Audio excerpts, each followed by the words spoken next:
रावघाट परियोजना से प्रभावित क्षेत्र के गांव वाले ग्रामीणों द्वारा बीएसपी प्रबंधन के खिलाफ पिछले 8 अप्रैल से रावघाट थाना क्षेत्र के अंतर्गत दंड कवन कैंप के सामने धरना प्रदर्शन किया जा रहा है। बता दें कि रावघाट परियोजना से प्रभावित ग्रामीण जिनकी जमीनें रेलवे लाइन में अधिग्रहण की गई थी, उनमें से अधिकांश लोगों को नौकरी नहीं मिली है। साथ ही मुआवजा राशि भी नहीं मिलने की वजह से ग्रामीण नाराज हैं। वहीं बीएसपी ने उत्खनन प्रभावित क्षेत्र के लोगों से वादा किया था कि उनके द्वारा क्षेत्र में विकास मूलक कार्य कराए जाएंगे, किंतु डीएमएफ एवं सीएसआर मद से बीएसपी प्रबंधन द्वारा नारायणपुर, कांकेर, भानुप्रतापपुर, चरामा जैसी जगहों पर अनेक कार्य कराए जा रहे हैं। वहीं ग्रामीण क्षेत्रों में कार्य कराने के नाम पर सिर्फ कागजी कार्रवाई की जा रही है। खेल खेल के नाम से एवं सेल मेला के नाम पर करोड़ों रुपए खर्च किए जा चुके हैं, किंतु ग्रामीणों को मिलने वाली मूलभूत सुविधा से वंचित ग्रामीण अब मुखर होकर बीएसपी प्रबंधन के खिलाफ धरने पर बैठ गए हैं। वहीं उनकी बातों को न मानने की स्थिति में चक्का जाम करने की बात कही जा रही है।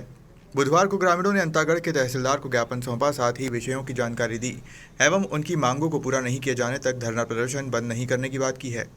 ये रावघाट क्षेत्र के प्रभावित किसान लोग का है। इन लोग का रोड रोड के लिए मांग किए हैं और रेलवे के द्वारा जो इनको किया गया था,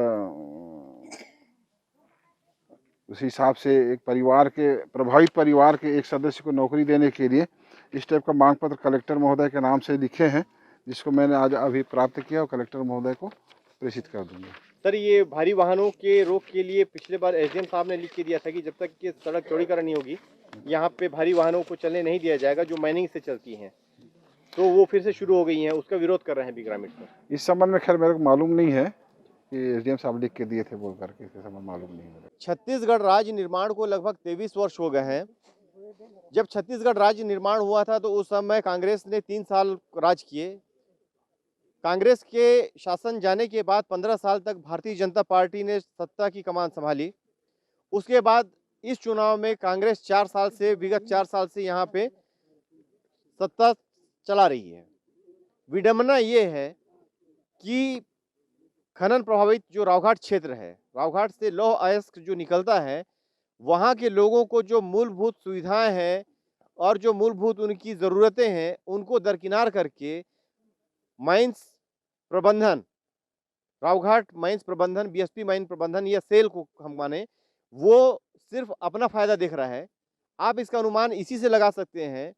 रेल लाइन को बिछाने में कुछ ही वर्ष लगे, जबकि 20 से 30 साल हो गए। अंतागढ़ नारायणपुर मार्ग सिंगल मार्ग है, जिसमें भारी वाहन से यहाँ से जो लौह अयस्क है उसका परिवहन किया जा रहा है। साथ ही गांव वाले जो इस क्षेत्र के निवासी हैं, उनके जल जंगल जमीन से संबंधित जो मांग है, उनको लेकर यहाँ विगत 8 तारीख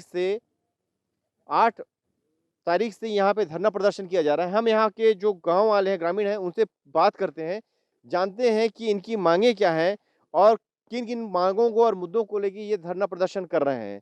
आप अपना नाम बताएंगे? मेरा नाम अर्जुन सिंह गावड़ है। मैं डांगरा से हूँ जी। आप किस मांग को लेकर यहाँ धरना प्रदर्शन में है? हमारा ज़मीन जायदाद गया है रेलवे लाइन में। जी। 4-5 साल हो गया। हमको लूट मार करके ले गए ज़मीन को। पैसा ऐसे पकड़ा दिया, अपन पेड़ पौधा काट के पूरा बर्बाद कर दे। तेंदुपत्ता था वहाँ, चार वृक्ष थे, आंवला थे, इसमें बहुत हमारा कमाई होता था।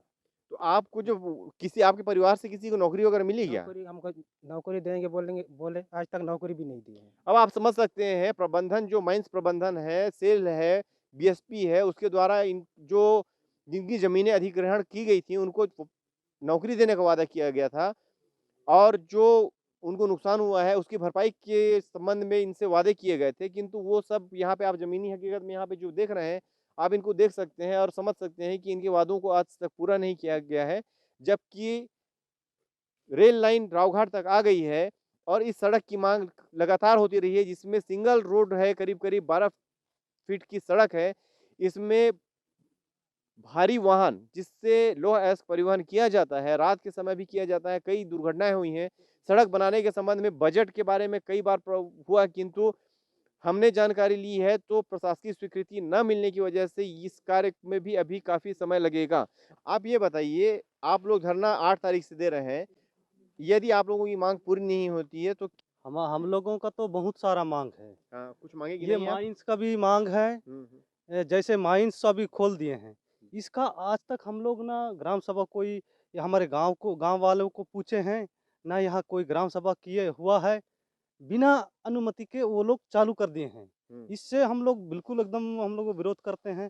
उसके बाद ये जो रोड है, रोड का हम लोग कब से इसके लिए हम लोग विरोध कर रहे थे 1 साल पहले, और उसके बाद होगा होगा बोले, अभी तक कुछ भी नहीं हुआ है।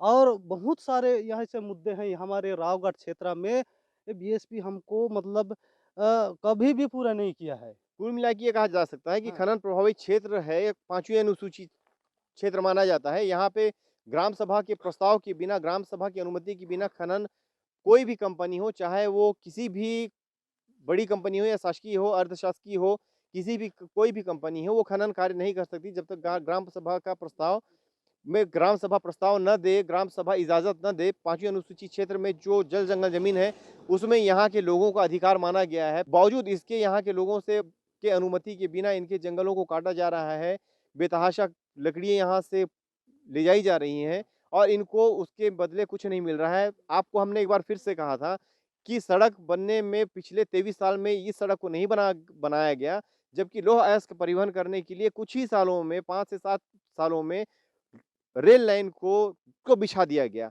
अब इस सड़क में जो आम राहगीर चलते हैं, उस सड़क पे ध्यान न दे करके जिला प्रशासन या फिर आपको डीएमएफ फंड से आराम से सड़क बनाई जा सकती है।